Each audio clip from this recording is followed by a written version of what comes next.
নরম খিচুড়ি রান্না করার জন্য আমি হাঁড়িতে পরিমাণ মতো পানি দিয়েছি। এবার আমি চাল ডালগুলো দিয়ে দেব। এখানে ভাতের চাল আছে, আর আছে মশারির ডাল আর মুগ ডাল। মুগ ডালগুলো আমি ভেজে চালের সাথে ভালো করে ধুয়ে নিয়েছিলাম, সেগুলো দিয়ে দিলাম।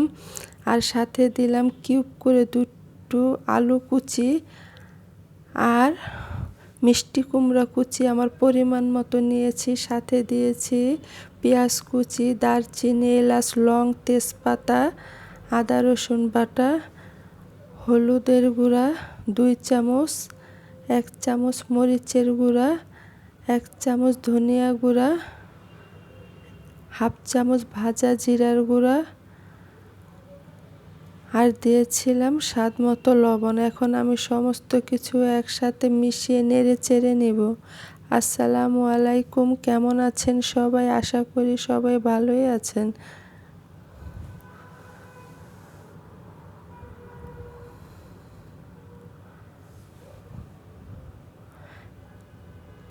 যখন খিচুড়িটা বলক উঠে যাবে তখন আমি চুলার আঁচটা একবারে কমিয়ে দিয়েছি, তা না হলে চালটা শক্ত থাকবে আর পানিটা শুকিয়ে যাবে। এবার আমি ঢেকে দিলাম।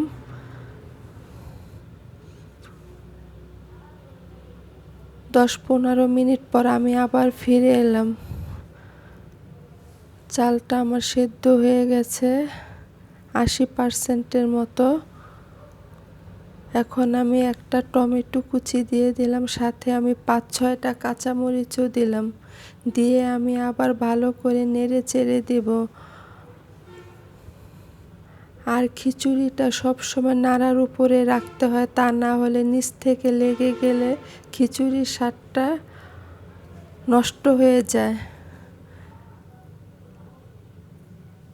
এবার আমি গরুর মাংস রান্না করা দিয়ে দিলাম। এই মাংসটা আমি আগের দিন রান্না করে ঠান্ডা করে ফ্রিজে রেখে দিয়েছিলাম।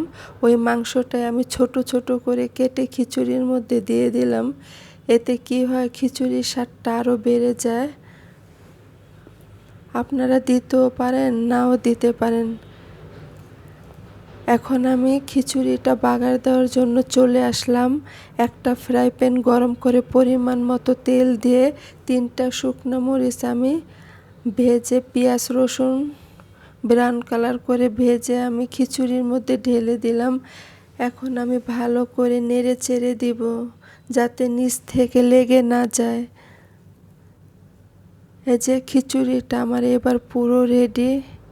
একবার হলেও আপনারা ট্রাই করে দেখতে পারেন, অনেক মজা হয়েছিল।